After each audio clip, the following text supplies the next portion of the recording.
Eu quero convidá-los para abrirmos a palavra do Senhor no Evangelho de Lucas. Lucas, capítulo 1, eu vou ler do verso 46 até o verso 56. Lucas, capítulo 1, do verso 46 ao 56.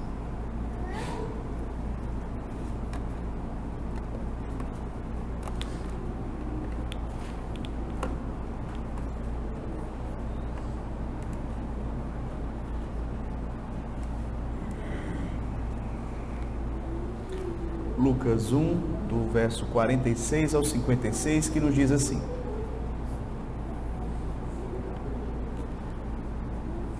Então disse Maria: A minha alma engrandece ao Senhor, e o meu espírito se alegrou em Deus, meu Salvador, porque contemplou na humildade da sua serva. Pois desde agora todas as gerações me considerarão bem-aventurada, porque o poderoso me fez grandes coisas, santo é o seu nome. A sua misericórdia vai de geração em geração sobre os que o temem. Agiu com o seu braço valorosamente, dispersou os que no coração alimentavam pensamentos soberbos.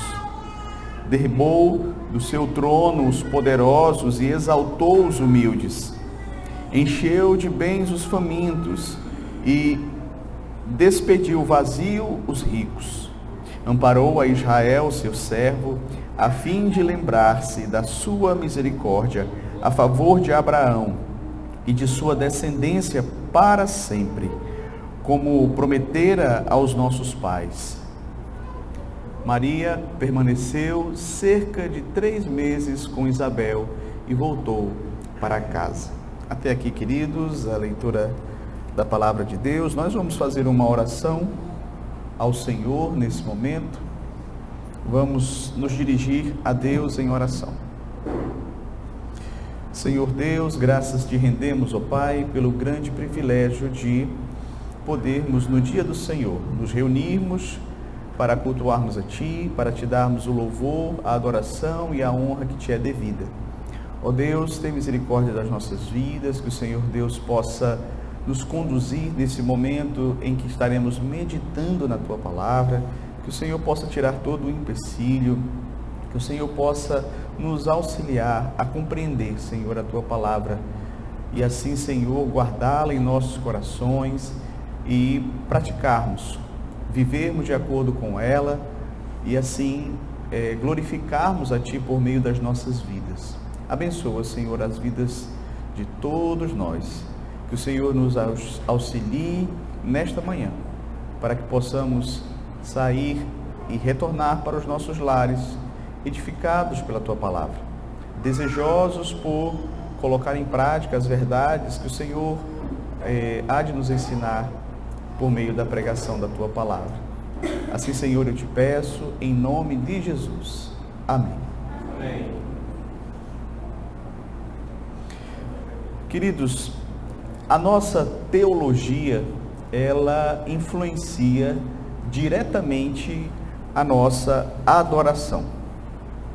Pensando nisso, eu gostaria então, nesta manhã, de perguntar a você de que forma as verdades que você tem aprendido durante os anos que você tem de vida cristã têm influenciado na sua adoração. Veja, uma teologia que não nos faz cantar, certamente ela falhou em sua missão, e não importa o quão correta ela seja. Na Bíblia, nós vamos encontrar vários exemplos de pessoas que, em resposta às verdades maravilhosas que lhes foram reveladas, que lhe foram iluminadas pelo Espírito Santo, elas simplesmente começaram a adorar a Deus. Então, nas Escrituras, quando Deus ele vem e ele vai se revelar ao seu povo, esse conhecimento dado pelo Senhor, ele vai redundar em adoração, ele vai desembocar em louvores, em glórias ao Senhor, aos seus atributos, às suas obras, como o Senhor faz tudo de forma tão perfeita. Então, você vai encontrar nas Escrituras em diversos momentos o povo de Deus louvando ao Senhor por quem Ele é, pelos seus feitos. Por exemplo, nós temos o cântico de Moisés e Miriam em Êxodo capítulo de número 15. Nós temos também em 1 Samuel capítulo de número 2, o cântico de Ana. Nós temos nos Salmos os vários cânticos de Davi e de tantos outros salmistas. Nós temos nas cartas em diversos momentos, quando o apóstolo Paulo, por exemplo, ele recebe a revelação de Deus a respeito do Evangelho, ele em diversos momentos, ele simplesmente para e começa a adorar a Deus nas suas cartas. Ó profundidade da riqueza, tanto da sabedoria como do conhecimento de Deus. E ele começa a adorar ao Senhor. Então, essas são apenas algumas canções que descrevem justamente esse impacto que o conhecimento de Deus produz na vida dos seus filhos, dos seus servos. Tal conhecimento, meus queridos, redundou em palavras de adoração, em cânticos de coração ao Senhor, em louvores exaltando ao Senhor, aos seus atributos, aquilo que Ele faz. E é interessante nós observarmos esse texto que nós acabamos de ler, porque o que acontece aqui não é algo diferente. Você vai observar no texto que o Alex leu, um texto anterior ao que nós lemos, que Maria ela vai visitar a sua prima Isabel, e que quando Isabel ouviu a saudação de Maria, a criança que estava no seu ventre estremeceu.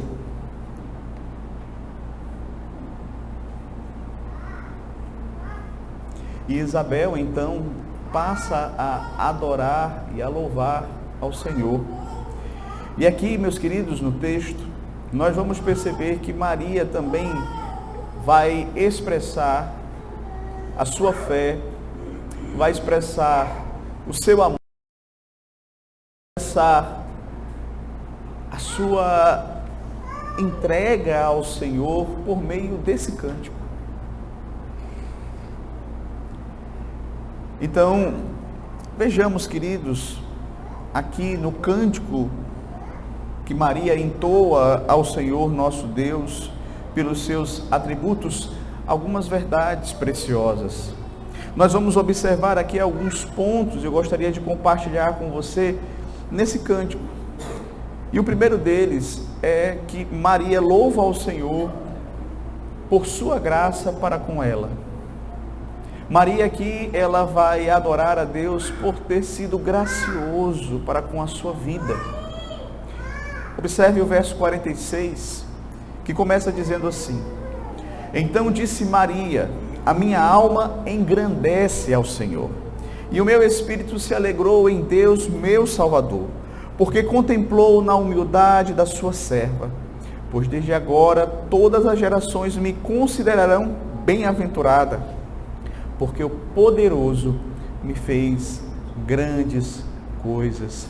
Santo é o seu nome. E eu gostaria de destacar algumas verdades aqui no início desse cântico. Observe que Maria começa engrandecendo ao Senhor. A minha alma engrandece ao Senhor. Ela está engrandecendo, ela está magnificando, ela está adorando ao Senhor por algo que o Senhor havia feito em sua vida. Ela se alegra e ela adora ao Senhor por ter recebido aquela grande notícia de que ela seria a mãe do Messias. Maria vai exaltar aqui, meus queridos, ao Senhor por ser a única mulher na criação a ser agraciada por Deus com essa bênção de ser a mãe do Messias. E é interessante quando nós analisamos o texto no original, no grego, vai trazer a ideia de que essa alegria do coração de Maria, ela é algo presente por uma realização que Deus havia feito no passado. Isto é, Maria, ela se alegrou quando ela recebeu a notícia e ela continuou se alegrando em seu coração com aquela grande bênção que ela havia recebido da parte de Deus, com aquele grande privilégio, com aquela maravilhosa notícia que ela havia recebido da parte do Senhor nosso Deus. E veja que aqui na sua adoração, Maria, ela reconhece que ela necessitava de salvação. Ela se alegra em Deus justamente por Deus ter agraciado ela, tanto com o fato dela ter o privilégio de ser a mãe de Cristo, como também pelo fato de Deus ser o seu Salvador. É interessante que ela vai dizer: o meu espírito se alegrou em Deus, meu Salvador. Aqui, queridos, nós temos a própria Maria reconhecendo a sua necessidade de salvação. Maria, ela aqui reconhece que ela era pecadora. E por ser pecadora, ela precisava de um Salvador.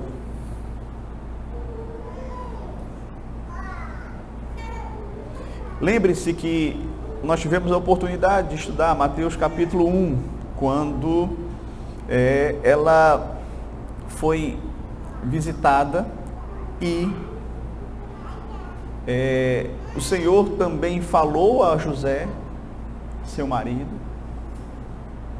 e disse o seguinte: ela dará à luz a um filho e lhe porás o nome de Jesus, porque ele salvará o seu povo dos pecados deles. Ou seja, Maria, ela sabia que através daquele menino, Deus estaria providenciando salvação para o seu povo.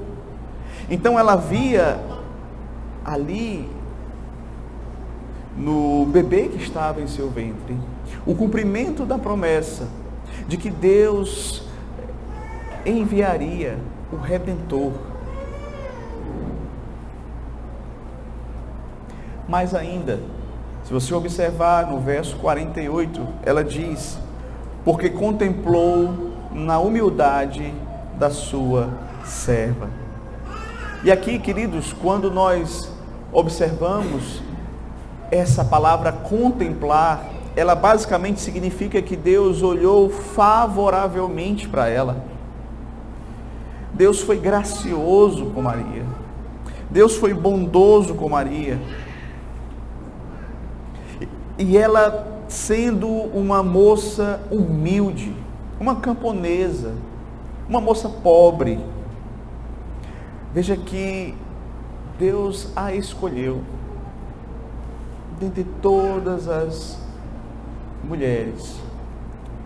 Ela foi a escolhida do Senhor para aquele plano, para aquele propósito. Deus então escolheu Maria entre milhares de mulheres piedosas,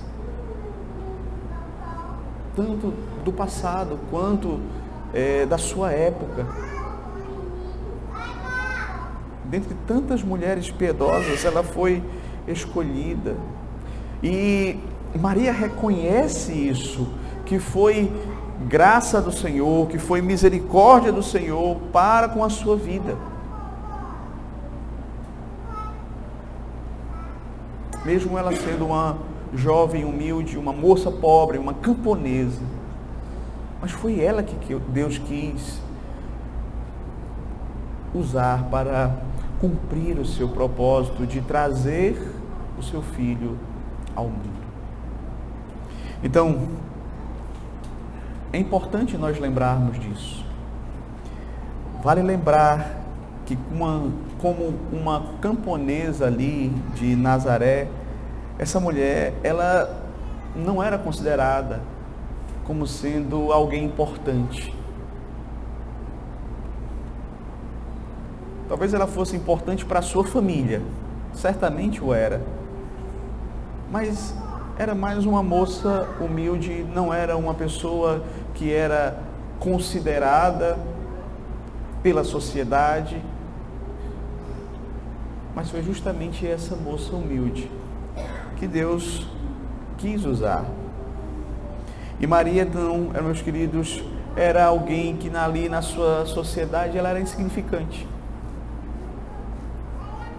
Uma moça pobre, uma moça que era noiva de um trabalhador braçal. E por mais que ninguém desse nada por ela, ela foi a escolhida do Senhor, nosso Deus. E é interessante observar aqui também nessa porção, que ela diz assim, pois desde agora, ou seja, desde aquele momento em que Deus a contemplou e Deus a agraciou no seu estado humilde e que ela foi abençoada por Deus, ela então seria chamada de bem-aventurada. Ela seria uma mulher realmente agraciada, bem-aventurada, feliz. Não por algum mérito pessoal que ela tivesse, não porque ela fosse uma mulher perfeita, mas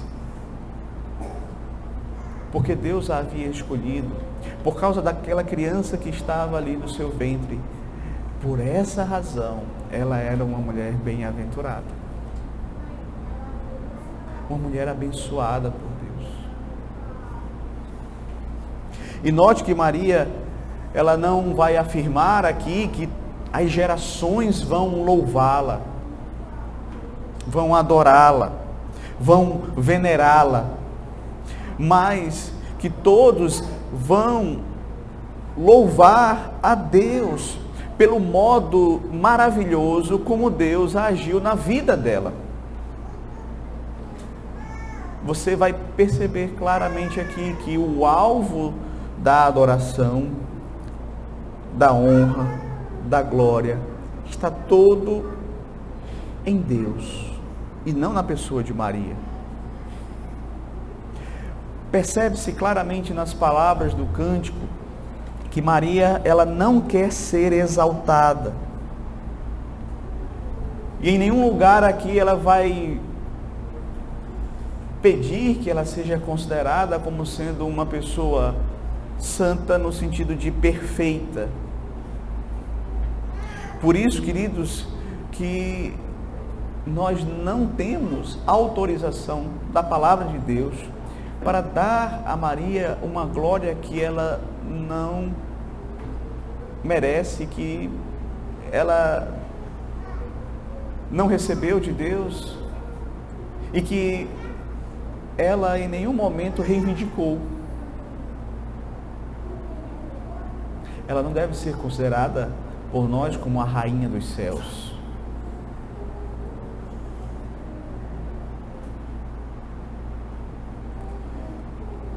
A própria Maria, nesse texto, demonstra que ela não era nada disso. Maria, ao dizer que seria chamada bem-aventurada pelas eras, é porque, de fato, ela havia visto que por meio dela viria a salvação graciosa do Senhor Deus. E sim, o fato de ter sido escolhida por Deus foi uma bênção.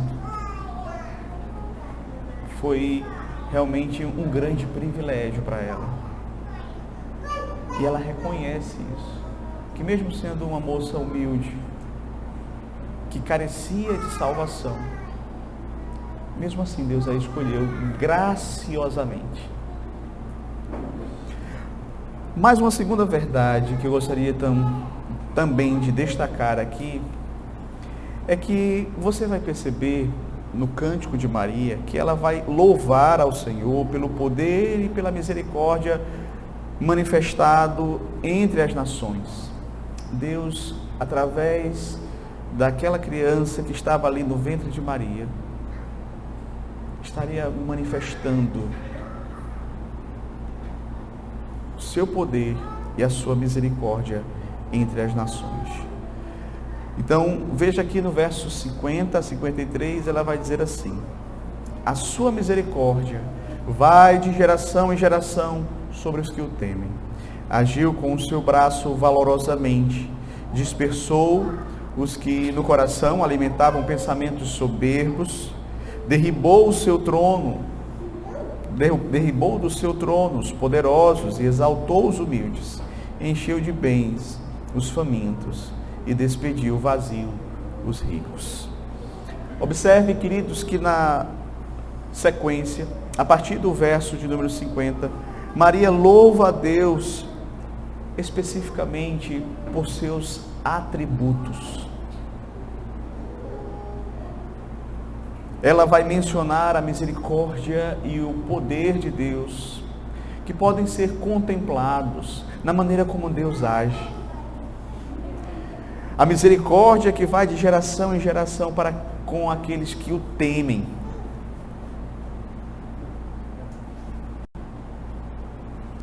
Entretanto, Maria também vai falar da onipotência. Maria também vai exaltar o poder de Deus quando Ele age com o seu braço forte, quando Ele faz coisas grandiosas. E é interessante essa expressão que ela fala aqui sobre o braço do Senhor, que agiu valorosamente. Queridos, aqui acontece aquilo que nós chamamos de antropomorfismo. Ou seja, é quando alguém dá forma humana a Deus. Não é que Deus tem braços, tem olhos, tem ouvidos, porque Deus é espírito. Mas essa é uma forma que você vai perceber os personagens bíblicos, é uma linguagem humana para que nós possamos compreender aqui o ser de Deus e os seus atributos. Então, os personagens bíblicos, os crentes ali do período do Antigo Testamento, do Novo Testamento, vão usar diversas vezes esse recurso, justamente para ressaltar os atributos do Senhor. É o que Maria está fazendo aqui. O braço do Senhor aqui faz referência direta ao poder de Deus, o poder que é usado para salvar, o poder que é usado para sustentar, o poder que é usado para apoiar e o poder que é usado, inclusive, para derrubar, para destronar. É interessante, queridos, nós observarmos aqui que Deus usa o seu poder para salvar e também para condenar. Então Maria descreve que o braço do Senhor, ele age poderosamente dessa maneira. E muitas vezes o braço do Senhor, ele age também invertendo a ordem das coisas. Maria fala aqui que os poderosos, os ricos, são removidos da sua posição pelo braço do Senhor.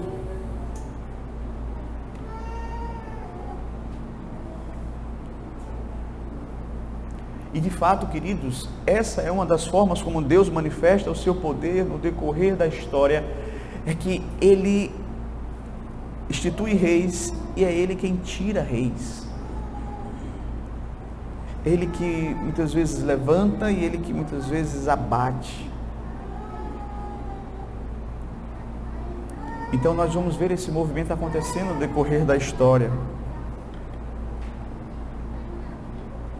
E quando nós olhamos aqui para o contexto de Maria, vale lembrar, meus queridos, que Maria, como nós já mencionamos, era uma moça extremamente humilde. Num período em que os imperadores se achavam deuses, num período onde os senhores tinham os seus escravos à sua disposição e faziam com eles o que bem entendiam.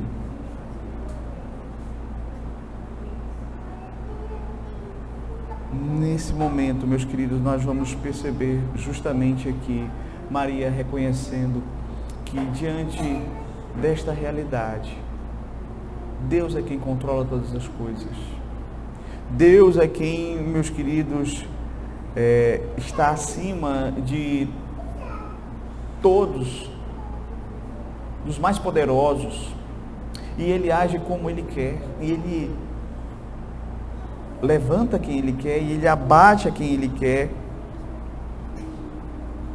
Basta um mover do braço do Senhor e é suficiente para Ele destronar reis.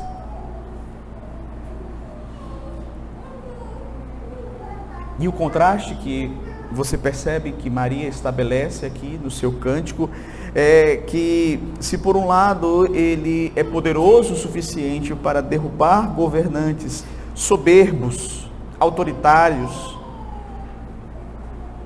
o texto diz, Ele exalta os humildes. Exaltar aqui significa colocar em uma posição alta.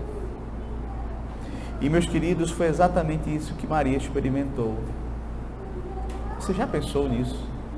Dentre todas aquelas mulheres, tantas princesas, tantas mulheres ricas, Deus escolheu uma camponesa, uma mulher humilde. E veja, isso foi uma atitude do Senhor, justamente dando àquela mulher esse grande privilégio, abençoando ela de uma forma grandiosa. Ele poderia ter escolhido uma mulher abastada, rica, mas Ele quis escolher aquela mulher humilde.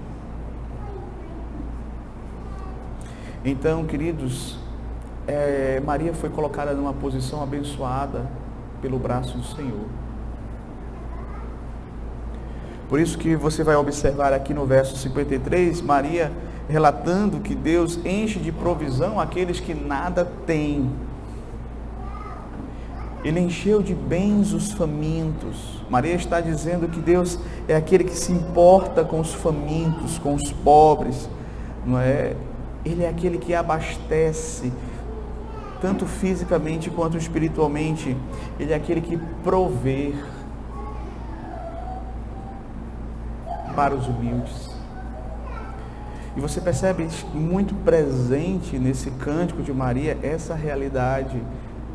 Ela está falando daquilo que ela vivenciava, da sua vida e da sua realidade de uma moça pobre, mas que foi vista pelo Senhor e agraciada pelo Senhor.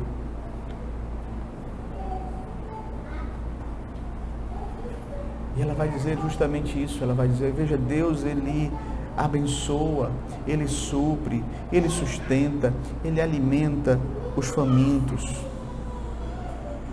Naquele período, no mundo antigo, era aceitável que os ricos fossem bem cuidados, fossem bem alimentados, fossem bem tratados.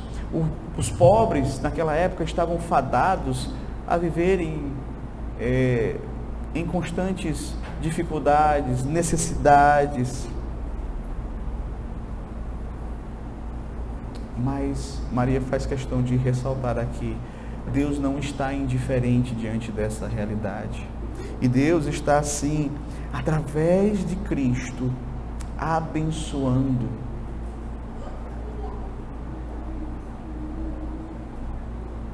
Até aqueles que eram insignificantes diante da sociedade. Lembra quando João Batista mandou perguntar ao Senhor Jesus: és tu mesmo? Devemos esperar outro? O que é que Jesus disse, para os enviados? Olha, diga a João o que está acontecendo, o que vocês estão vendo.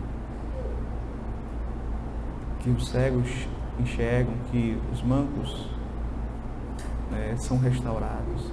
E ele vai dizer que o Evangelho está sendo pregado aos pobres.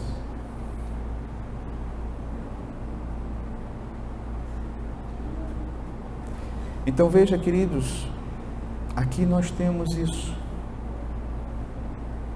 Deus está providenciando salvação para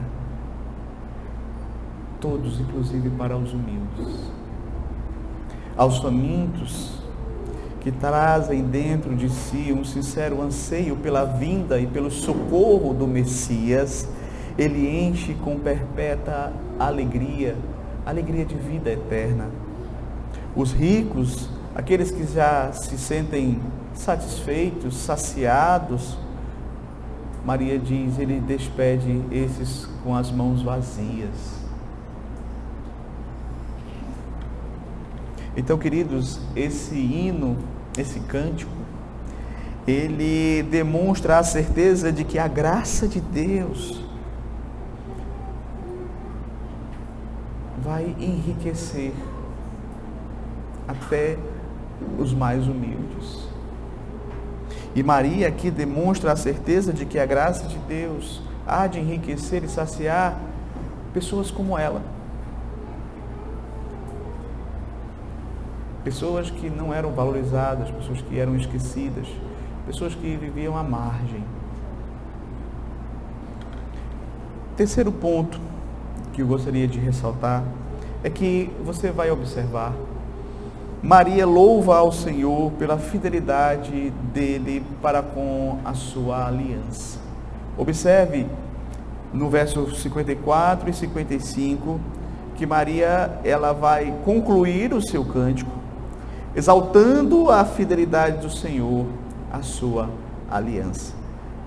Ela diz assim: amparou a Israel, seu servo, a fim de lembrar-se da sua misericórdia, a favor de Abraão e de sua descendência, para sempre, como prometera aos nossos pais. Então, Maria, após cantar os feitos do Senhor em favor dela, em favor dos povos, das nações, Maria agora, ela volta o seu olhar para a fidelidade do nosso Deus em cumprir as promessas que Ele havia feito lá atrás aos pais, aos patriarcas. Veja que ela usa aqui esse verbo amparou a Israel, ou seja, Deus estendeu a sua mão ajudadora àquele que estava caído. E quando nós observamos a história do povo de Deus ali, Israel como sendo o povo da aliança no Antigo Testamento, nós vamos observar por diversas vezes Deus amparando a Israel. E essas palavras aqui do cântico de Maria, elas nos fazem lembrar de Miqueias capítulo 7, verso 20, quando diz assim: mostrarás a Jacó a fidelidade e a Abraão a misericórdia, as quais juraste a nossos pais desde os dias antigos. Meus queridos, Deus nunca se esqueceu que havia escolhido ali Israel como o povo do Antigo Testamento, a fim de levar a bênção de Abraão a todos os povos. Essa é a promessa. em ti serão benditas todas as famílias da terra. E Maria sabia que ela tinha sido a mulher escolhida por Deus para que essa bênção viesse ao mundo. O Senhor Jesus Cristo, Ele é o descendente de Abraão. Vale lembrar que quando Maria cantou esse cântico, a situação que Israel vivia era uma situação nada fácil. Israel estava enfraquecido, Israel estava dominado pelo Império Romano e não havia perspectivas de futuro. E é importante notar que agora, mesmo Israel nesta situação, você vai ver a misericórdia do Senhor sendo manifesto para com aquele povo, através da vinda do Messias na plenitude dos tempos. Deus escolheu aquele momento, um momento não glorioso de Israel, mas um momento em que Israel estava, de fato, numa condição de subserviência ao Império Romano, para manifestar a sua misericórdia através do seu Filho amado Jesus Cristo. Aquela profecia lá atrás, como diz o texto, feita a Abraão, como diz Miqueias, feita aos pais desde os dias antigos, estava sendo cumprida ali, naquele momento. A profecia que demorava milênios seria cumprida ali, no descendente físico e espiritual de Abraão, que nasceria através de Maria. Vale lembrar que, de fato, meus queridos, Deus, Ele é um Deus fiel à sua aliança. Ele foi aquele que amparou a Israel, seu servo. Amparou diversas vezes no decorrer da história da redenção, ali do Antigo Testamento, e está amparando aqui. O que Maria está dizendo é que, como Deus fez no passado, como Ele amparou a Israel e nunca desamparou, agora Deus mais uma vez estaria amparando Israel e de uma forma especial, cumprindo a sua promessa de enviar o Redentor, o Messias. Verso 54, ela usa essa expressão: lembra-se da sua misericórdia. Ele foi misericordioso. Como diz o texto de Miqueias: mostrarás a Jacó a fidelidade e a Abraão a misericórdia, as quais juraste a nossos pais. Então Deus se lembrou da sua misericórdia. Deus agiu favoravelmente. Deus amparou ao seu povo, cumprindo aquilo que Ele havia dito ao firmar a sua aliança. Você vai ver a aliança do Senhor sendo firmada e ratificada no decorrer da história da salvação. Você vai observar isso claramente. Então, você percebe claramente que aqui é um cumprimento desta promessa. Deus está sendo fiel a si mesmo, a sua palavra. Então, aquela promessa que Deus fez a Abraão, de que nele seriam abençoadas todas as famílias da terra, vem à tona agora.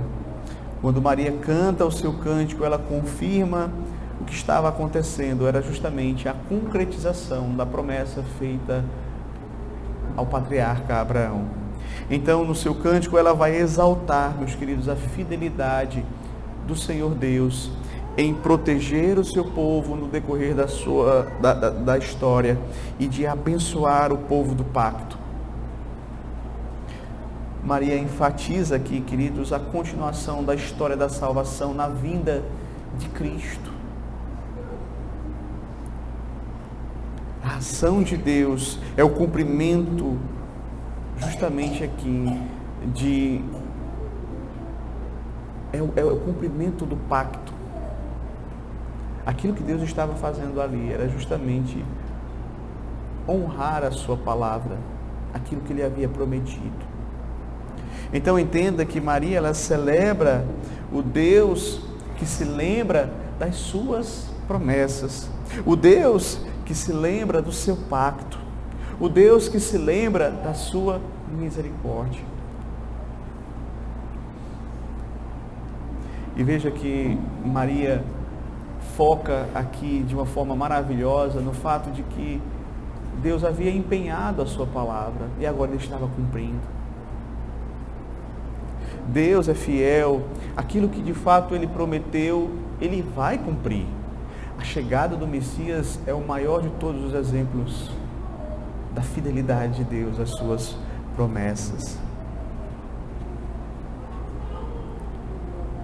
Então, nós temos ali na pessoa de Cristo o cumprimento de tudo aquilo que Deus havia prometido, de salvação, de bênção para o seu povo no Antigo Testamento. E então, queridos, após entendermos esses pontos, é necessário que nós pensemos um pouco mais e venhamos a trazer essas lições para a nossa realidade. Como é que nós podemos tirar aqui lições e aplicá-las para nossas vidas? Eu acho que uma lição que fica bem claro nesse texto é que nós não devemos dar a Maria a glória que não pertence a ela. Essa é a primeira implicação conclusiva que eu acho que seria importante nós tirarmos.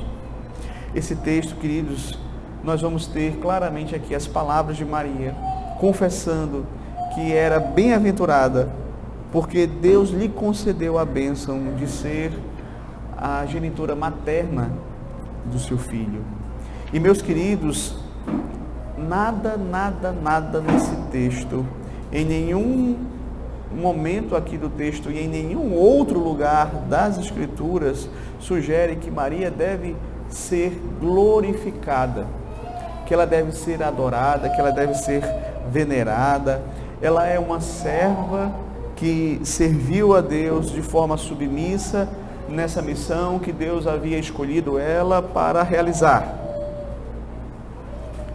A glória de Maria é ser uma testemunha, é ser um instrumento escolhido de Deus para a encarnação do seu Filho. Ela é bendita por ser isto. E não porque ela, por si só, tinha méritos, porque ela era perfeita, porque ela era uma pessoa que estava acima das demais e que não precisava de salvação. De modo, queridos, que aqui nós precisamos lembrar do fato de que nós vivemos num país onde a teologia católica romana é muito impregnada. E o catolicismo romano, ele em diversos momentos, ele quis colocar Maria, e ele o fez, na verdade, colocando Maria numa posição exaltada que Deus não colocou. De modo que você vai perceber a Igreja Católica Romana,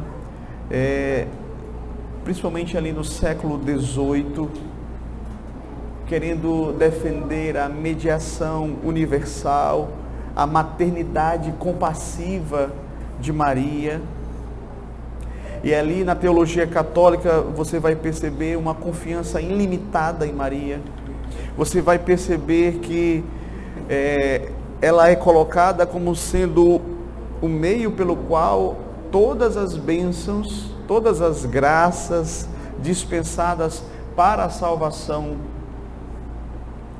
passam necessariamente por ela. Mas você vê isso no texto? Você não vê isso no texto.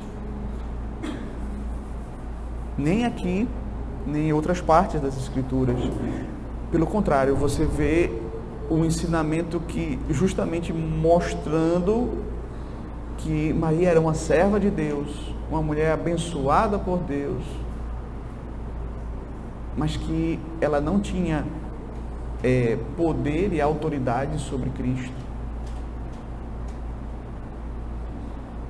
que ela não tinha na igreja uma posição elevada na comunidade cristã, não tinha. Você não vai ver em nenhum momento das Escrituras Maria sendo colocada como uma escada para o céu, como muitas vezes você vai ver aqui, homens instituindo Maria como uma escada até melhor do que Jesus para o céu.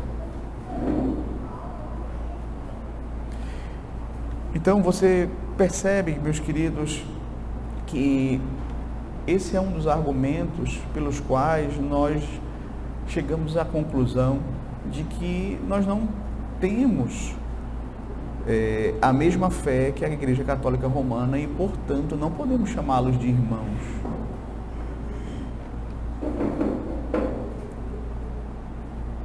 Dentre as razões está esta, porque eles diminuem a pessoa de Cristo e exaltam a pessoa de Maria.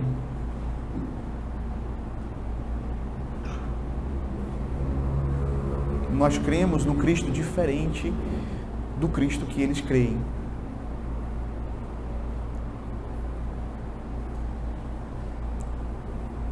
A própria Maria, nesse texto, meus queridos, como nós vimos, demonstra claramente a sua necessidade de graça, de salvação. Ela mesma não podia dispensar graça para si mesma, quanto mais para outros. Então você vai perceber aqui claramente, ela reconhecendo que o seu filho era o seu Salvador.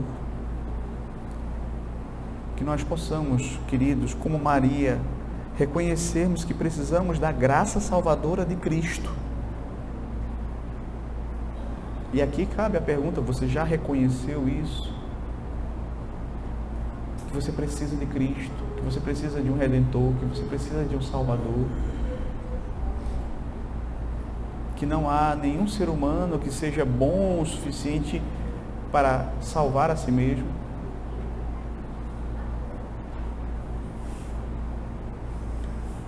Nós dependemos da misericórdia de Deus, nós dependemos da graça de Deus, nós dependemos de Cristo para a nossa salvação. Segundo, que o nosso conhecimento de Deus nos leve a adorá-lo. Queridos, esse cântico de Maria aqui é uma grande demonstração desta verdade. É a expressão de uma alma que não consegue se conter diante da revelação, do conhecimento de Deus, dos atributos de Deus, e ela então louva a Deus. Maria, nesse cântico, ressalta o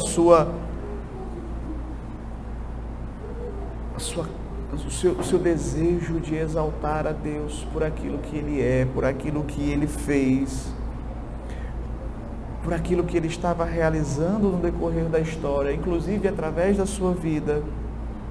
Então ela adora a Deus aqui. Esse cântico, ele nos mostra, queridos, que de fato a nossa teologia, ela deve nos levar à adoração. Como eu disse no início, uma teologia que não nos leva a louvar a Deus, a adorá-la a Deus, ela falhou, não importa o quão correta ela seja. E às vezes, queridos, eu me surpreendo quando eu vejo crentes que não gostam de cantar, que não gostam de adorar, que não gostam de louvar a Deus, crentes que não irrompem em louvores diante da revelação de Deus, do que Deus é e do que Deus fez, inclusive na sua própria vida. Crentes que não gostam de louvar a Deus com cânticos, com hinos que exaltem a grandeza de Deus, estão vivendo uma contradição.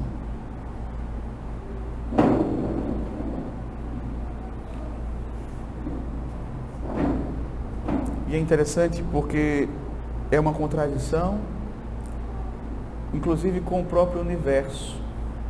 Ou seja, você está indo contra todo o universo, porque o Salmo 19 vai dizer claramente que a criação está cantando em resplendor a glória de Deus. A criação está cantando em resplendor e glória a Deus. E é interessante, queridos, porque a Bíblia diz que os anjos cantam, que eles entoam louvores dizendo: Santo, Santo, Santo é o Senhor dos exércitos. A criação louva a Deus. E como é que pode um crente não louvar a Deus? Não sentir desejo por adorar a esse Deus? Não querer cantar ao Deus que, segundo ele, operou uma grande salvação na vida dele?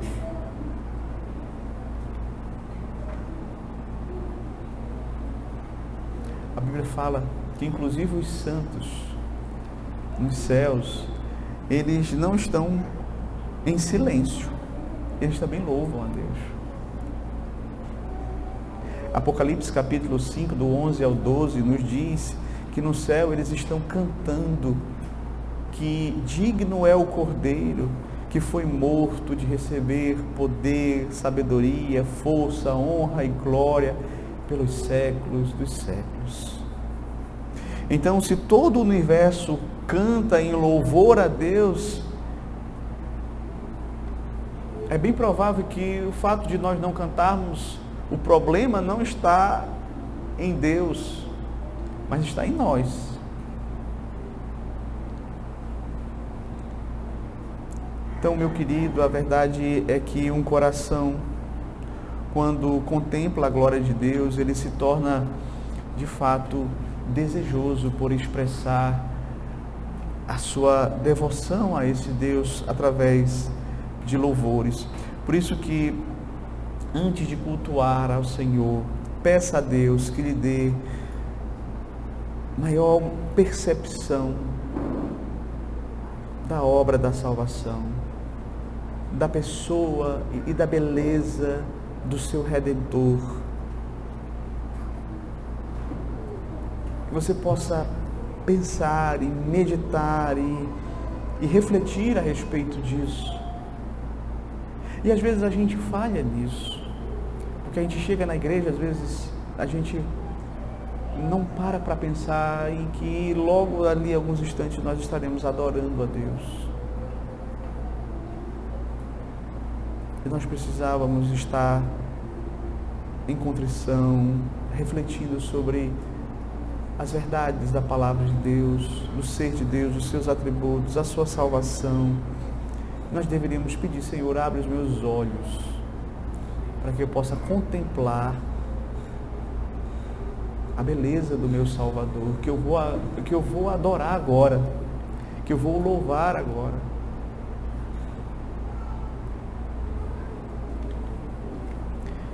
Então, peça a Deus para abrir os seus olhos, para abrir os seus ouvidos. Cante, quer você sinta vontade ou não, cante por obediência, sabendo que Deus sempre é digno de receber todo louvor. Por isso a minha oração é que a nossa alma possa irromper em adoração a Deus, da mesma forma que nós vimos hoje aqui Maria louvando a Deus diante de tantas bênçãos que Deus estava derramando sobre a vida dela, ela não conseguia ficar calada. E é estranho quando nós conseguimos ficar calados, quando Deus tem nos dado tantas bênçãos. Por mais que eu e você tenhamos momentos difíceis, e nós temos, e nós somos fracos mesmo, nós às vezes nos entristecemos, ficamos esmorecidos, esfriamos, e isso acontece mesmo. Mas se nós pararmos para refletir em quão abençoados nós somos, a começar desta bênção que Deus nos deu, inclusive usando a vida de Maria, que é o seu filho Jesus, nós temos motivos suficientes para louvarmos a Deus em toda e qualquer circunstância. Queridos, terceiro lugar, que nós possamos confiar na fidelidade de Deus, pois Ele cumpre as suas promessas. Maria aqui está cantando e exaltando a fidelidade do Senhor em cumprir tudo aquilo que Ele havia prometido aos pais. Ela reconhece que, embora Israel fosse fraco, mas que Deus estava ali amparando o seu povo. Deus não havia esquecido a sua aliança feita com Abraão e estava justamente trazendo o cumprimento da promessa na chegada do Messias. Queridos, essa verdade ela deve sempre estar em nosso coração, porque Deus, Ele demonstrou no passado a sua fidelidade. E isso deve motivar o nosso coração a continuarmos crendo que aquelas promessas que ainda hão de se cumprir, de fato vão se cumprir. Aquelas promessas futuras que a palavra de Deus nos traz, que elas vão sim ser concretizadas, porque nós estamos falando desse Deus que cumpriu a sua promessa de enviar o seu Filho ao mundo para salvar.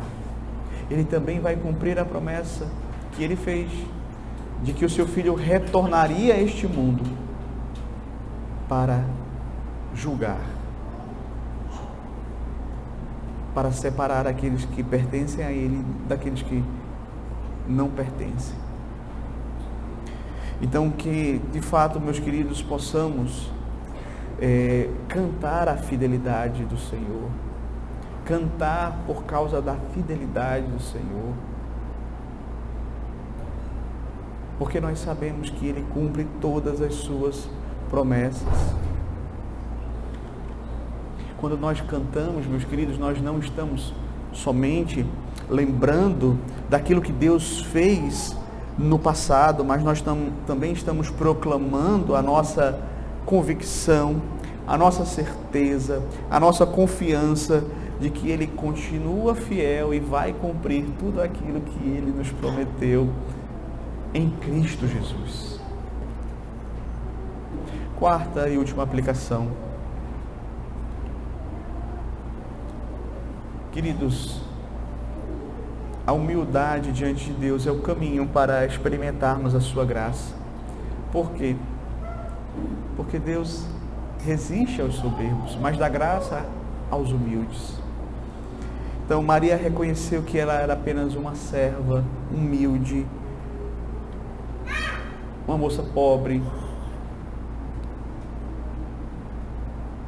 e mais ainda assim, mesmo na sua condição tão humilde, Deus a contemplou, Deus a enxergou, Deus agiu favoravelmente para com ela, Deus a escolheu para que ela pudesse ser instrumento nas mãos do Senhor, para a glória do Senhor.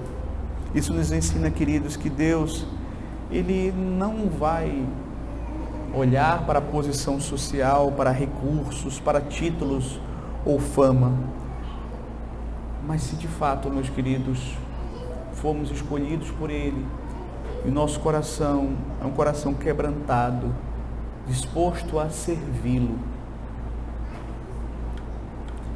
Quantas vezes buscamos o reconhecimento das pessoas?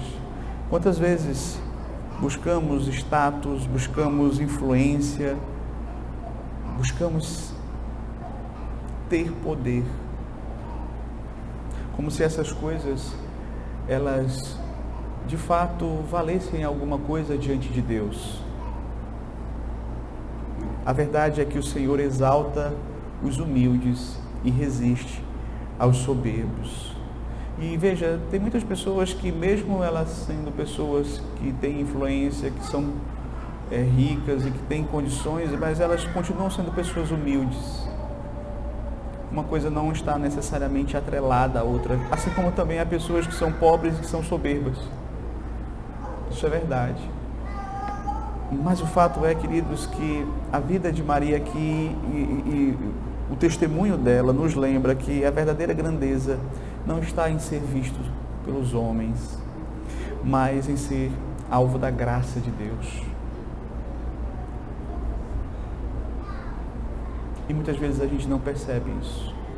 E muitas vezes a gente não valoriza isso. Porque estamos tão consumidos pela visão mundana daquilo que é material, daquilo que é palpável, daquilo que pode ser medido com os nossos olhos físicos. Por isso, não importa quão pequeno ou simples você se sinta, se você estiver de fato rendido a Cristo, Deus vai usar a sua vida para a glória dele. O Cântico de Maria nos chama a vivermos em humildade, meus queridos, confiando que o Senhor contempla os pequenos e derrama sobre eles bênçãos maravilhosas. Deus faz com que você seja útil no seu reino e para a sua glória. Que Deus nos ajude a guardar a sua palavra em nossos corações. Amém. Amém.